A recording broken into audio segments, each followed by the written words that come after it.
የገዛ ነፍስን በቁም ነጥቆ ለቸሩ ፈጣሪ ለማህበረሰብና ለሀገር መስዋዕት አድርጎ መባጀትም መዋጀትም የጥቂቶች የቅድስና መስፈሪያ ነው። በማቲያስ የምሽት ጸሎታቸውን እንደጨረሱ አንድ አስደንጋጭ ዜና ሰሙ። ይህም የወዳጃቸውና የጓደኛቸው ሐጂ ሙፍቲ ህልፈት ነበር። ማመን አልቻሉም። ደጋግመው ጠየቁ እና አረፋሉ። በዙሪያቸው የነበሩ ሰዎች አዎ ሙፍቲ አርፈዋል ሲሉ አረዷቸው። ለረጅም ሰዓት ወንበር ላይ አረፍ ብለው ቆዘሙ፣ ተከዙ። ከዛም እንደገና ለረጅም ሰዓት ጸጥ ብለው ከቆዩ በኋላ ይህ ቃል እንዲጻፍላቸው አጠገባቸው ያሉትን ሰዎች አዘዙ። እግዚአብሔር በየዘመናቱ ሀገርን ያለ መካሪ ህዝብን ያለ ዘካሪ አይተውም አሉ። ለዚህ ምስክሩ ታላቁ አረጋዊ ናቸው። የበሳል አእምሮ ባለቤት፣ ሀገርን የሚወዱ ህዝባቸውን የሚያከብሩ የተጠቁት ወዳጅ የትውልድ አባት የሆኑት የክብር ዶክተር ተቀዳሚ ሙፍቲ ሐጂ ዑመር ኢድሪስ ምስክርም ታሪክም ነበሩ አሉ አባ ማቲያስ። ኢትዮጵያ በጣት ከሚቆጠሩት አረጋውያን አፈማር ከሆኑት መካሪዎቿ መካከል አንዱም ሙፍቲ ነበሩ አሉ። ለመወደድ የታደሉት በሁሉም የሚከበሩ የዘመናችን ጌጥ ዛሬ ያጣናቸው ሲሉ ሐዘናቸውን ምሬት ባዘሉ ቃላት አባ ማቲያስ አሰፈሩ። ይህን የድካም ዓለም መገላገላቸው ለእርሳቸው ረፍት ነው ሲሉም በሉ እናንተም ሂዱ እኛም ወደዛው ነው፣ ድሮም መንገደኛ ፊትና ኋላ ነው ያሉ መሰሉ። ለሀገር ግን ታላቅ ጉዳት ከመሆንም በላይ እድሜን ከጥበብ ጋር ያዋሃዱ በሁሉ ዘመን አይገኙምና ሐዘናችን ጥልቅ ነው አሉ አባ ማቲያስ። ከዚህ መግለጫ በኋላ በደከመውና በዛለው እንዲሁም ደግሞ አረጋዊነታቸው ሳይገድባቸው ሚሊኒየም አደባባይ ተገኙ። ስቅስቅ ብለው ማለቀሱ። እናም ይህ ፎቶ በማህበራዊ ሚዲያ መነጋገሪያ ሆነ። ለመሆኑ ሙፍቲና አባ ማቲያስ ግንኙነታቸው እንዴት ያለ ነው? ጓደኝነታቸው እስከየት ድረስ ይዘልቃል የሚለውን የኮቪድ የጸሎት ስነ ስርዓት በነበረበት አንድ ዕለት ሐጂ ስለርሳቸው ወይም ስለ አባ ማቲያስ ሙፍቲ ምን የሚል ቃል ተናገሩ? ጋዜጠኛዋ ደግሞ ወዲህ በሙፍቲ መኖሪያ ቤት በቢሮአቸውም 2 ጊዜ ሄዳ ባይኗ ያየችውን የታዘበችውንም ታጋራናለች። እነዚህ ሁለቱ ታላላቅ አባት እነማን ነበሩ የሚለውንም አዲስ መረጃ ያስመለክታቸዋል።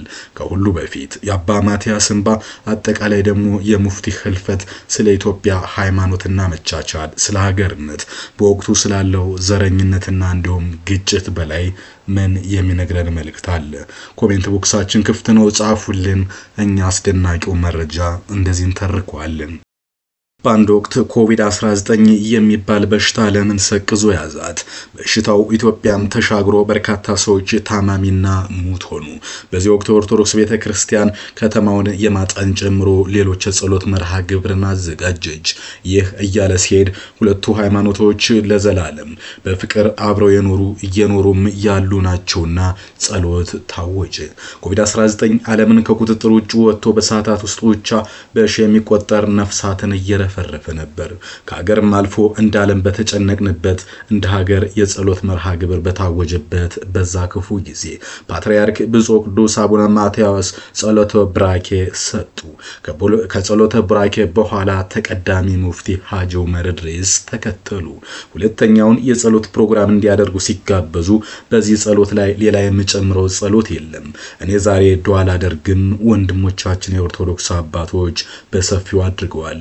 ወገባችን እስኪንቀጠቀጥ ድረስም ጸልየናል፣ ያንን አሜን ብለናል ብለው የትህትናቸውንና ፍቅራቸውን ጥግ ያሳዩ በብዙሃን የሚወደዱ የብዙሃን አባት ነበሩ ሙፍቲ።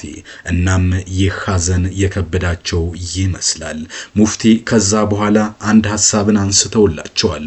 ጸሎት ማድረግ ለዘረኝነቱ መፍትሄ ምንድነው? ኢትዮጵያ ሰላምስ እንዴት ታገኝ የሚለው ሁለቱን አባቶች ለረጅም ጊዜ የሚያብሰለስል ሲገናኙም የሚያወሩት ነበር። ከጤናቸው ቀጥሎ ሲገናኙ ሰላምታ በፈገግታም ታጅበው ብዙ ነገሮችን አውርተው ስለ ሀገር ጸሎትም አድርገው ይለያዩ ነበር ይላሉ። በተደጋጋሚም የተለያዩ ቦታዎች ተገናኝተዋል። ለኢትዮጵያ ጸሎት አድርገዋል።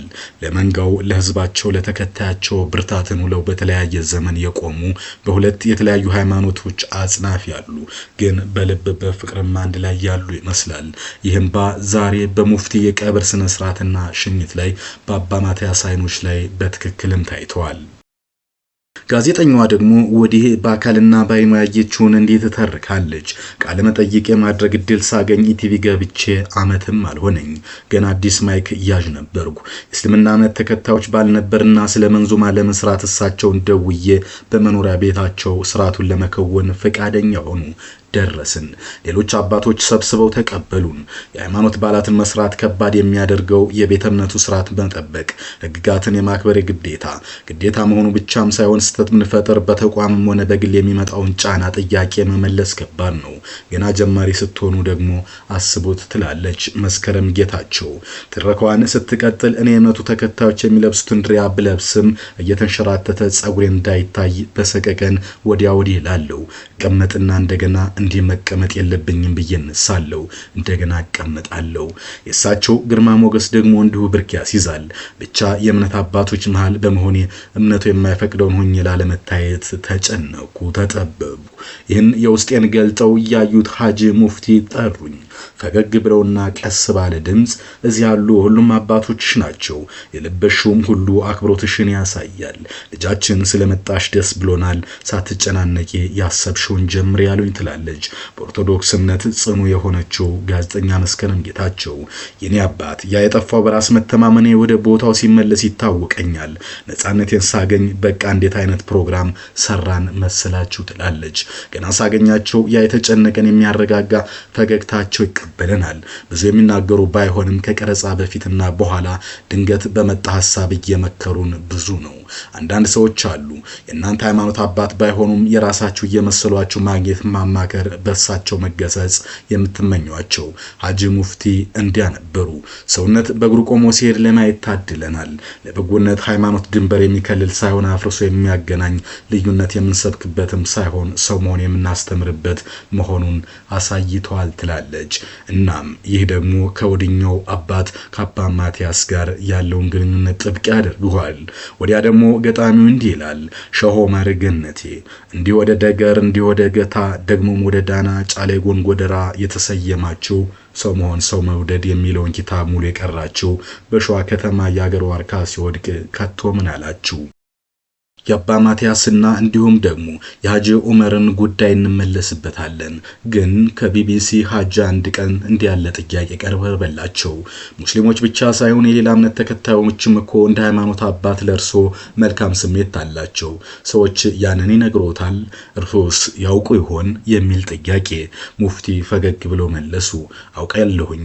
አሁን ሳይሆን ፊትም ቀደም ባለ ጊዜ መጅሊስ ባለ ጊዜ ከሃይማኖት አባቶች ጋር ስንሰባሰብ ስንነጋገር ወዲያው ዘው ጽፈው ይሰጡኛል።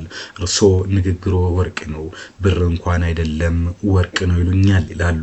ሁለተኛ ደግሞ አጠቃላይ ነው። ስለ ሃይማኖት ብቻም ሳይሆን ስለ መስጊድ ብቻም ሳይሆን አንተ የምታናገረው ስለ አጠቃላይ ስለ ሙስሊሙም ስለ ክርስቲያኑም ስለሆነ ንግግርህ መልካም ነው ይሉኛል። እንዲያው ሙስሊሞች ጥሩ መሪ ሰጥቷቸዋል እያሉ ሁሉ ጊዜ ጽሁፍ የሚሰጡኛል ይላሉ። ይህን እያደረጉ ያሉት የኦርቶዶክስ አባቶች ናቸው። አባ ማቲያስም ሙፍቲ አንደበተ ማር ለሁሉም ሐሳቢ ድንቅ ሰው ነበሩ ሲሉ ገልጸው ባርከውና በእንባ አዳራሽ ድረስ የተሰናበቷቸውም ለዚህ ነው። ሙፍቲ በአሁኑ ደግሞ እንጃ ከሙስሊሙ የበለጠ ክርስቲያኑ ነው ደስ ያለው የሚመስለኝ ይላሉ የክብር ዶክተር ሆነው የተሸለሙ ጊዜ። በሽልማቱ ሁኔታ በክብር ዶክተሬት ከሙስሊሙ የባሰ ክርስቲያኑ ነው ደስ ያለው ይላሉ። በሄድኩበት አብረን ፎቶ እንነሳ እድሜ ቆይልን የማይል አንድ እንኳን የለም። እኔ ደግሞ ሙስሊምና ክርስቲያን ልዩነት የለኝም። የብሔር የሃይማኖት ልዩነት አላውቅም። ድሃ ሀብታም አልልም፣ የተማረ ያልተማረም አልልም። እምነቴና መለካከቴ እኩልነት የተመረኮዘ ስለሆነ የዛ ውጤት ቢሆን ነው እንጂ ተሸለምኩ የምለው በጣም እንደ ሰው ፍቅር ከአቅሜ በላይ ነው። ይህንንም በጣም አመሰግናለሁ ይላሉ ሙፍቲ ስለ ግል ህይወታቸው በሲያወሩ ባጭሩ ከሳቁ በኋላ የግል ህይወት በተመለከተ ስንት ቤት ስንት መኪና አለዎት ለሚለው ምላሽ ሰጠ። እኔ የምኖርበት ብታየው ያስቃል፣ ያስገርማል። ላይ መርካቶ ቤት ነበረኝ። እኔ መስጊድ እሰራለሁ እንጂ መኖሪያ ቤት አልሰራም ብዬ የሚመጣውን ሁላ የሙፍቲ ቤት ይሄ ነው እንዴ አጉድ ይሄ ቤት ውጡ ለውጡ ያላለኝ ሰው የለም። አሁን ደግሞ አዲስ ቦታ ነው ያለሁት ብለው ነበር። ጋርመንት የሚባል ሀና ማርያም በሷ አሻጋሪ ነበር የሚኖሩት። አሁን ከዛ ከመጣው 3 አመት ነው ያሉት ሙፍቲ ሰፊ ቦታ ነው፣ ቆርቆሮ ነው፣ ግድግዳውም ጣሪያውም ቆርቆሮ በቆርቆሮ ነው፣ ግን ሰፊ ነው እንዳሉ እዛ ቤት ኖሮ አለፉ። በእርግጥ 11 ልጆችን በህይወት ዘመናቸው አፍርተዋል። አንደኛው ልጃቸው ህይወቱ አልፏል። አሳልፏል። እርሳቸው እየከፋ የመጣውን ዘረኝነት በተመለከተ ከአባ ማቲያስ ጋር ተደጋጋሚ ውይይቶችን አድርገዋል። ለመሆኑ ስለ ዘረኝነት ሲያወግዙ አባ ማቲያስና እርሳቸው ምንድናቸው ወይም ደግሞ እንዴት ይገልጹታል ጉዳዩን የሚለውን አንስተን አባ ማቲያስ ታሪካቸውና እንዲሁም ደግሞ ስለ ኢትዮጵያ ያላቸው አመለካከት ምን ይመስላል የሚለውን ዳሰን ዝግጅታችንን እንቋጭ። ሙፍቲ ዘረኝነትን በተመለከተ ሃይማኖታችን ቆሻሻ ነው ብሎ ነው የሚለው። ነብያችን ወደ ዘረኝነት መጠጋትን የገሌ ዘር ነኝ ብሎ በቀለም በሀብት ወይም በሌላ ማድላት መኩራራት የሚሸት ነገር ክፋት ነው ብለው ነው የሚያስተምሩት። አሁንም ዘረኝነት ህዝባችን ቆሻሻነቱን አውቆ እንዲጠነቀቅ ከማስተማር በቀር ሌላ የምንም መፍትሄ የለውም። ይለቃል የሚል አመለካከት ነው ያለኝ። መልቀቅ ግን ጊዜ ሊወስድ ይችላል የሚል ሐሳብ አንስተዋል። በእርግጥ አባ ማቲያስም መስቀልን ጨምሮ በደመራ እንዲሁም ደግሞ በጥምቀት በዓላት ላይ ለአብዛኛው ለመመናን ለሰው ልጆች ለኢትዮጵያ ሁሉ ጸሎትን ሲያደርጉ ይህንን ሲናገሩ ነው የቆዩት። ይህም እንግዲህ ግንኙነታቸው አጠቃላይ በጓደኝነት በጸሎት ብቻም ሳይሆን በመንፈሳዊ አመለካከታቸው አባ ማቲያስና ሀጂ ሙፍቲን አንድ ያደርጋቸዋል። ምናልባትም ዛሬ ሀዘኑ እንዲከብዳቸው ያደረገው ይህ ሊሆን ይችላል። በእርግጥ ብፁዕ ቅዱስ አቡነ ማቲያስ ለኢትዮጵያ ኦርቶዶክስ ተዋሕዶ ቤተክርስቲያን 6ኛው ፓትርያርክ ሆነው የተመረጡት የካቲት 24 2015 ዓ.ም ነበር። ከዛ ጊዜ በኋላ ከሀጂ ሙፍቲ ጋር ከዛ በፊትም በተለያዩ አጋጣሚዎች ተገናኝተዋል ይላል የመረጃ ምንጮች። ሊቀ ጳጳስ አባ ማቲያስ ብፁዕ ቅዱስ አቡነ ማትያስ ፓትርያርክ ሊቃነ ጳጳሳት ዘኢትዮጵያ ሊቀ ጳጳስ ዘአክሱም ወዕጨጌ ዘመንበረ ተክለ ሃይማኖት ተብለው በቅዱስ ሲኖዶስ አባላት ሊቃነ ጳጳስ 6ኛ ፓትርያርክ በመሆን በመንበረ ጸባዖት ቅድስት ሥላሴ ካቴድራል ሲመተ ፕትርክናቸው የተከናወነበት ጊዜ የወጣው ታሪካቸው ያሳያል። አባ ማቲያስ የተወለዱት በትግራይ ክልል ሲሆን ሀጂ ሙፍቲ ደግሞ በአማራ ክልል ወሎ ነው የተወለዱት። አባ ማቲያስ ባና ሳስ ወረዳ በ1934 ዓመተ ምህረት በቀደመው ስሙ አጠራር ማለት ነው የተወለዱት እዛ ነው። በተወለዱበት አካባቢ ድቁናን ካጎታቸው ተምረዋል። ሀጂ ሙፍቲም ደግሞ በሃይማኖታቸው ከወሎ እስከ አዲስ አበባ ድረስ ተመላልሰው ሃይማኖታዊ ትምህርትን ተምረዋል። አባ ማቲያስ ከዛ በኋላ ትምህርት ፍለጋ ከሌሎች ኩዮቻቸው ጋር በመሆን ወደ ተንቤን በመሄድ ገዳም ገብተዋል። በተንቤን ገዳማት የሚያስፈልጋቸውን ትምህርት ከተማሩ በኋላ ወደ አክሱም ጽዮን በመሄድ ትምህርታቸውን ቀጥለዋል። ሀጂ ሙፍቲም ቆሎ እየቆረጠሙ ሃይማኖታዊ ትምህርትን ተምረዋል ይላል የህይወት ታሪካቸው። ሁለቱን አባቶች አንድ የሚያደርጋቸው ሳይነጋገሩ እንዲግባቡ እንዲተሳሰቡ የሚያደርጋቸው ሌላም ታሪክ አለ። አባ ማቲያስ ትምህርትን ፍለጋ ወደ ጎንደር በመሻገር ሐዲሳትን ተምረው መምህር ተባሉ። አቡነ ማቲያስ ድቁና የተቀበሉት ኤርትራ ጳጳሳት ከነበሩት ከብፁዕ አቡነ ማርቆስ ነው። ክህነትን ደግሞ ከብፁዕ አቡነ ዮሐንስ መቀበላቸውን ይናገራሉ። ሀጂ ሙፍቲ ደግሞ ከወሎም ከአዲስ አበባም ከተለያዩ ቦታዎችም ከታዋቂ ሃይማኖት አባቶች ትምህርትን ተንከራተው ተቀብለዋል። በርካቶች በህይወት ዘመናቸው ብዙ ውጣ ውረዶችን ማሳለፋቸው በሃይማኖት ጠልቀው መማራቸው አባ ማቲያስና ሙፍቲ በተለያየ ጎራ ያሉ የእምነት አባቶች ቢሆኑም መንገዱ ውጣ ውረዱና አስተምሯቸው ከፈጣሪ ጋር ያላቸው ግንኙነት ሳይነጋገሩም ሳይግባቡም እንዲሁም ደግሞ እየተግባቡና በሃይማኖታዊ አንድነት ቢለያዩም ሃይማኖታዊ አንድነትን፣ ፍቅርን፣ የሰው ልጅ መሆንን፣ መቻቻልን፣ ጽናትንና ኢትዮጵያዊነትን እያስተማሩ ለመኖራቸው ምክንያት ነው ይላሉ። አባ ማቲያስ በስላሴ ካቴድራል ሊቀ ስልጣናት በመሆን ገዳሙ እንዲያስተዳድሩ ቢመረጡም እርሳቸው ግን የቤተ ክህነት ኃላፊነትን መርጠው ለ3 ዓመታት ያህል አቡነ ተክለ ሃይማኖትን ሲያገለግሉ መቆየታቸውም ያላቸውን ትህትና ያሳያል ይላሉ።